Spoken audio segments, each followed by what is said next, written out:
ഇല്ല. എന്നാൽ ഇന്ന് നമ്മൾ ഇനി പഠിക്കാൻ പോകുന്ന പുതിയ കണ്ടീഷനാണ് എപ്പിസ്റ്റാക്സിസ്.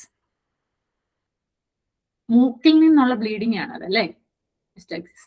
അപ്പോൾ എന്തുകൊണ്ടാണ് ഇതിങ്ങനെ മൂക്കിൽ നിന്ന് ബ്ലീഡിങ് വരുന്നതെന്ന് വെച്ചാൽ നമ്മുടെ മൂക്കിനുള്ളിൽ ധാരാളം രക്തക്കുഴലുകളുണ്ട്. അതായത് ഹൈലി വസ്കുലാർ ഏരിയ ആണ് മൂക്ക് എന്ന് പറയുന്നത്. ധാരാളം രക്തക്കുഴലുകളുണ്ട് മൂക്കിനകത്ത്. അപ്പൊ ചെറിയൊരു പരിക്ക് പോലും ഭയങ്കരമായിട്ട് ബ്ലീഡിങ് ഉണ്ടാകും. നമ്മൾ മൂക്കിൽ എവിടെയെങ്കിലും ചെറുതായിട്ടൊക്കെ ഇടിച്ചാലും പെട്ടെന്ന് ബ്ലീഡ് ആവാൻ കാരണം അതാ, ഒരുപാട് രക്തക്കുഴലുകൾ മൂക്കിനുള്ളിലുള്ളത് കൊണ്ടാണ്. അപ്പോൾ ഇതിന്റെ റിസ്ക് ഫാക്ടേഴ്സ് എന്ന് പറയുന്നത് ഡയറക്റ്റ് ട്രോമ, എന്തെങ്കിലും മൂക്കിൽ നിന്ന് ഡയറക്റ്റ് ആയിട്ട് ഇടിക്കുക, അങ്ങനെയുള്ള കാര്യം. പിന്നെ മൂക്കിൽ വിരലിട്ട് ചോര വരത്തില്ലേ, നോസ് പിക്കിങ്, വിരലിട്ട് കുത്തുന്നത്. പിന്നെ ഫോറിൻ പാർട്ടിക്കിൾസ് എന്തെങ്കിലും മൂക്കിനുള്ളിൽ പോയാല്, കുഞ്ഞുങ്ങളൊക്കെ ആകുമ്പോൾ ഈ മുത്തും പിന്നെ അങ്ങനെയുള്ള സാധനങ്ങളും ഒക്കെ മൂക്കിലിടും, സൂചി, ആണി, ഇതൊക്കെ എടുത്ത് മൂക്കി കുത്തും. അപ്പൊ അങ്ങനെയൊക്കെ ചെയ്യുമ്പോഴും ബ്ലീഡ് ആവാൻ ചാൻസ് ഉണ്ട്. അപ്പൊ ഇതൊക്കെയാണ് അതിന്റെ പ്രധാന കാരണങ്ങൾ എന്ന് പറയുന്നത്. ഇതിന്റെ മെയിൻ ഏരിയ വരുന്നത് ഫസ്റ്റ് എയ്ഡിലാണ്. ഫസ്റ്റ് എയ്ഡ് മാനേജ്മെന്റിലാണ് നേഴ്സുമാരെ സംബന്ധിച്ച് നമ്മുടെ ഏറ്റവും കൂടുതൽ കാര്യങ്ങൾ ചെയ്യേണ്ടി വരുന്നത്. അപ്പൊ ഒരു നേഴ്സ് എപ്പിസ്റ്റാക്സിസ് ആയിട്ട് ഒരു പേഷ്യന്റ് വന്ന നേഴ്സ് പെട്ടെന്ന് ചെയ്യേണ്ട കാര്യങ്ങൾ എന്തൊക്കെയായിരിക്കും എന്ന് വെച്ചാൽ, ഫസ്റ്റ് നമുക്കറിയാം പൊസിഷൻ അല്ലേ. പൊസിഷനിങ് ആണ്. കുട്ടിയെ നമ്മൾ അപ്രൈറ്റ് പൊസിഷൻ ഇരുത്തണം, നിവർത്തിയിരുത്തണം. തല പുറകിലേക്ക് ചെരിക്കാൻ പാടില്ല.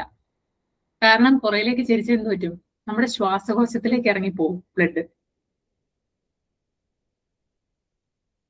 മനസ്സിലായോ? അപ്രൈറ്റ് പൊസിഷനിൽ ഇരുത്തും. അതുപോലെ തന്നെ നമ്മുടെ ഈ തള്ളവിരൽ ഉപയോഗിച്ച് മൂക്കിന്റെ താഴ്ഭാഗം അമർത്തി പിടിക്കും. ഇങ്ങനെ അപ്ലൈ പ്രഷർ ഓൺ നോസ്ട്രിൽസ്.